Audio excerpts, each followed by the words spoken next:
What is up? This is The Working Investor. In this video, we're going to do a total return matchup. We're going to have two four-way battles. The first four-way battles will be REC shares versus YieldMax versus Boost versus Roundhill with some of their single stock products. The second four-way battle is going to be the Nasdaq zero data expiration TDAQ versus QDTE from Roundhill versus SDTY from YieldMax versus QLDY, which is a different strategy, but I want to put it in there intentionally to see how they suit up with those strategies. Then we're going to do YMAX versus WPAY, MAGY versus YMAG, RNTY versus IYRI. This is a jam-packed video. As always, nothing here is financial, tax, legal advice, or hysteria advice. This is purely for fun and entertainment purposes only. Please see all my disclaimers. Let's get into the video. So for our first battle, we're going to look at the four underlyings that REC share has. They have this suite called growth and income, which I like. And they have basically one on Coinbase, one on MSTR, one on Nvidia, and one on Tesla. We're going to compare them to the YieldMax equivocal funds, the Roundhill products, and the Granite Shares YieldBoost products. So we'll start off first with Tesla. You'll see that the most contemporary fund is TSII, came out 6/4/2025. So let's go back test, same dates. So total return from 6/4/2025, you could see that we'll look at the underlier, which is Tesla. So it's up 32%. So let's look relative to the underlier.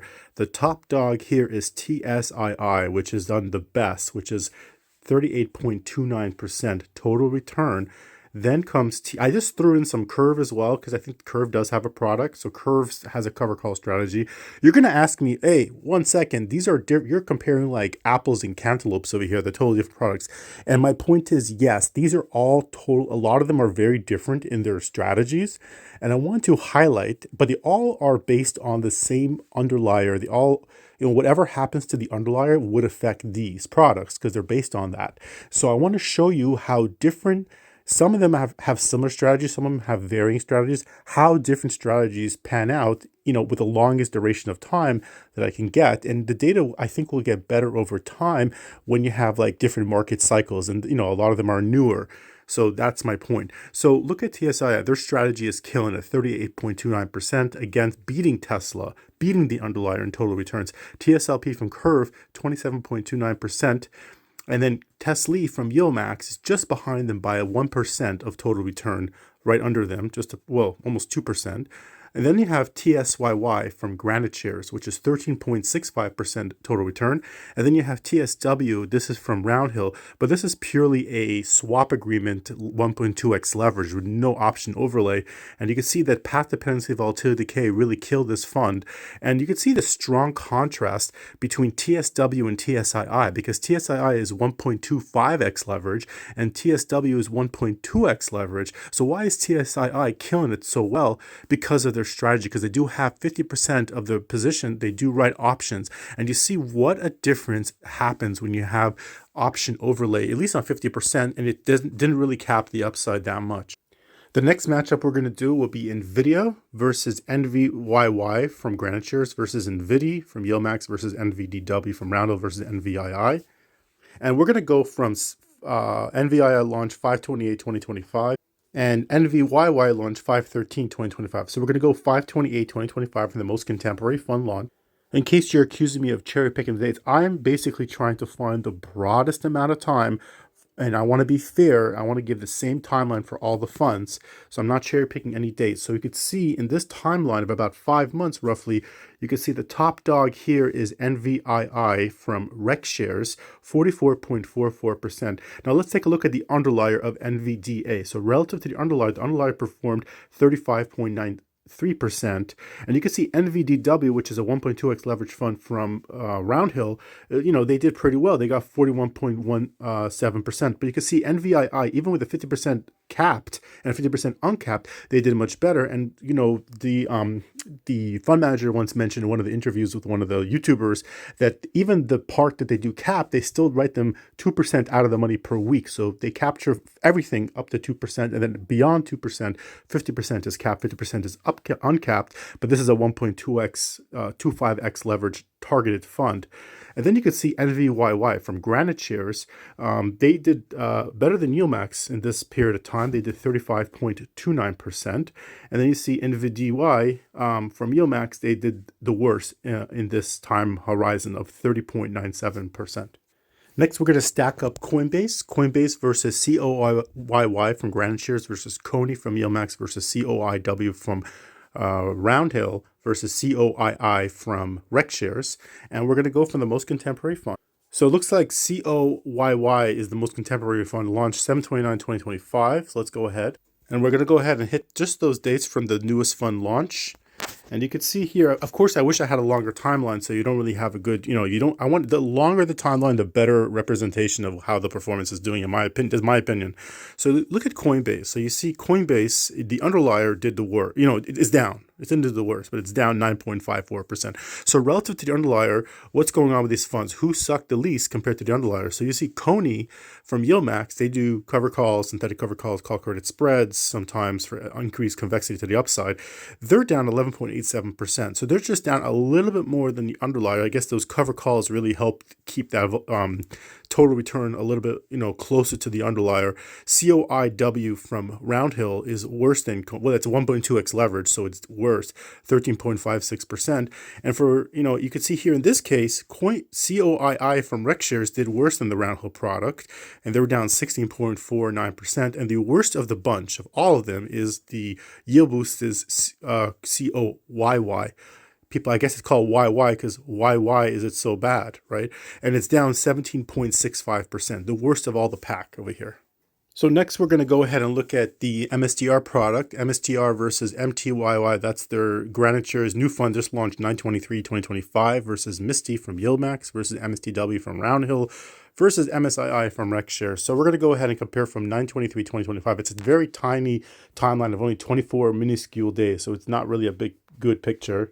So looking at the past 24 days, you could see it's not really good representation, but you could see here that based on, MSTR, the underlier of all these funds is down, just like in the Coinbase product, it's down. So relative to the underlier, who got hit the most? So you can see Mr. is down 11.57%, MSTY from YieldMax, a cover call ETF. I guess all that premium in down markets, cover call ETFs, I guess, purely do a little better because they're getting that, they're capturing that dividends. But the question is, if MSTR pops up, it may be capped on the upside. Everything is a trade-off, right? So MSTY from YieldMax did the best from all these income funds, negative 13.41%. MSTW from Roundhill, 14.64%. MSII from Rec Shares, negative 17.7%. And MTYY from Granite Shares, the worst of the bunch, negative 18.99%. So you could see something interesting here with it. When the funds are down, and those put spreads become challenged, they do the worst. So with the 2x and 3x leverage products that YieldBoost has, they don't have any underlying exposure per their, what I've heard from the manager looking at the holdings. They just have purely put spreads on, volatile underlyings that are 2 and 3x leverage. So as long as it doesn't, breach the spread, it should be good. But once it breaches the spread, those losses are really hurting hard. So we finished battle number 1. Now we're going to go to the 4-way battle number 2. This is going to be TDAQ, a zero-day to expiration cover call strategy on the Nasdaq 100 from Tap Alpha, versus QLDY, QLDY. This is a lightning spread strategy. It's basically long exposure. So it has put spreads, zero-day to expiration, what I understand, and they also have long exposure to the upside. Totally different strategy than all the other ones I'm going to be comparing. All right, I said SDTY. I meant to say QDTY. So we're going to be comparing the QDTY, the zero-day to expiration cover call strategy from YieldMax, versus the QDTE, which is the zero-day to expiration cover call strategy from Roundhill. And let's see how this 4-way battle pans out. Unfortunately, we don't have a lot of data because QLDY came out 9/18/2025, so we're just going to backtest from then, 29 days ago. So going from 9/18/2025, let's look at the Nasdaq. The Nasdaq is the baseline underlier for all these funds. So that's 1.56% total return on the Nasdaq. So TDAQ is actually beating the Nasdaq. It's a cover call strategy. And you see that even though the Nasdaq is up a little bit, TDAQ is beating them by, TDAQ's total return is 1.62%. And QDTY from YieldMax is, number 2 when it comes to the income funds of these funds that we're comparing, 1.16% total return. QLDY is 0.73% total return, and Roundhill is the worst of the pack, only 0.33% total return. I personally got out of Roundhill. I wasn't happy when I saw Liberation Day, how they didn't manage the products like any other, and I was very impressed how Tap Alpha did it. The best job from the 0 day to expiration in that period of time. Let me show you. Let's go back year to date. So I'm looking at the 1 year chart and comparing totally different products, but similar, but I'm just looking at the fund managers maneuvering of the products. I'm looking at the S&P 500 versus XDTE, which is the Roundhill's 0 day to expiration cover call on the S&P, versus T-SPY, which is from Tap Alpha. And you could see here that SPY, S&P 500 total return, year over year. This is actually not, I said year to date, but year over year, because they've all been around for over a year. I want more data, more timeline. SPY is up 15.47%. You can see T-SPY did a much better job capturing the upside of almost 13%, 12.99% total return. XCTE is lagging from T-SPY by like a nice 4%.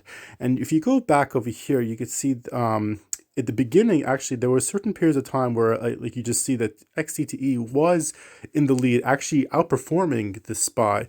But once we got liberated, you could see that when I looked at the funds and the holdings and how they manage the positions, I saw there was a good amount of alpha where the fund manager even spoke about it. From Psychotara spoke about how he worked really hard to try to capture as much upside as possible, and that's where you can see this fund shine. And I feel more comfortable personally myself, not financial advice, to be in a fund that a fund manager is working for you and trying to be very strategic of where they put the calls, and they got their ear to the ground and listening to what's happening in the signals in the market.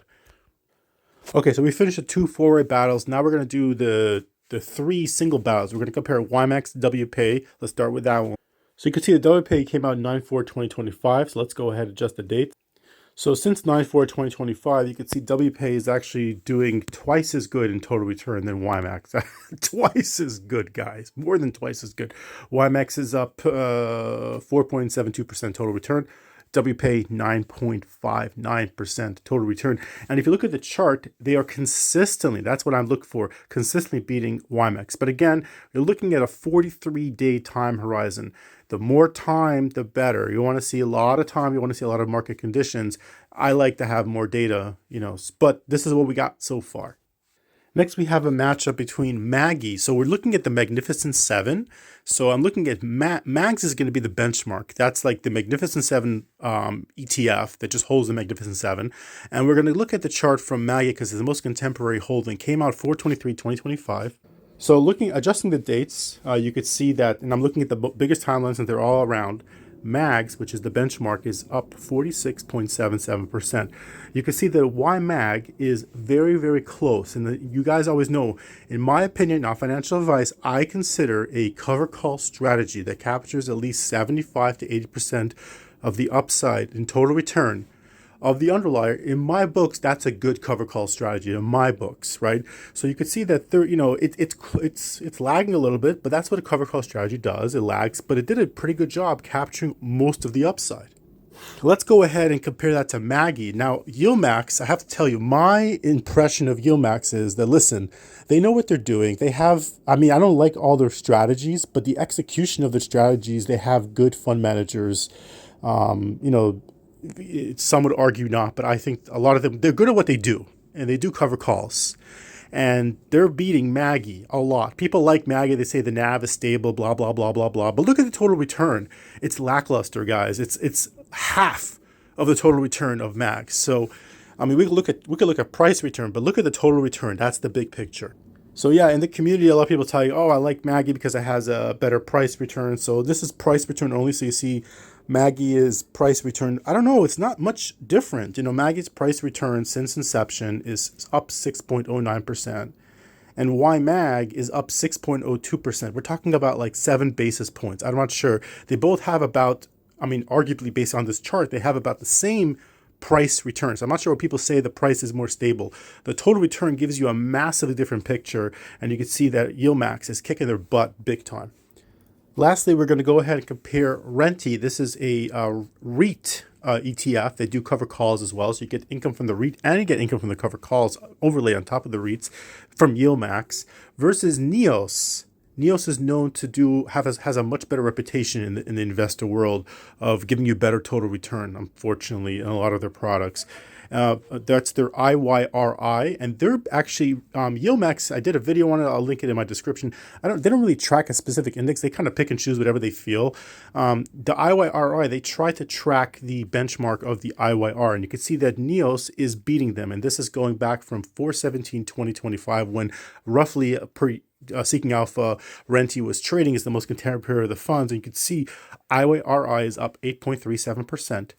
Beating the benchmark of IYR, its benchmark, 6.68%. I don't know what benchmark YieldMax does, but you could see that IYRI is beating them by a factor of 2 because RENTY is only 3.81% total return. So NEOS is doing a far superior job than YieldMax in their total return since inception in the past like 6 months or so. I see too many people tripping over dollars to pick up pennies, and they're not looking at the total returns. Let me know what you guys think. What kind of matchup would you guys like to see in future videos?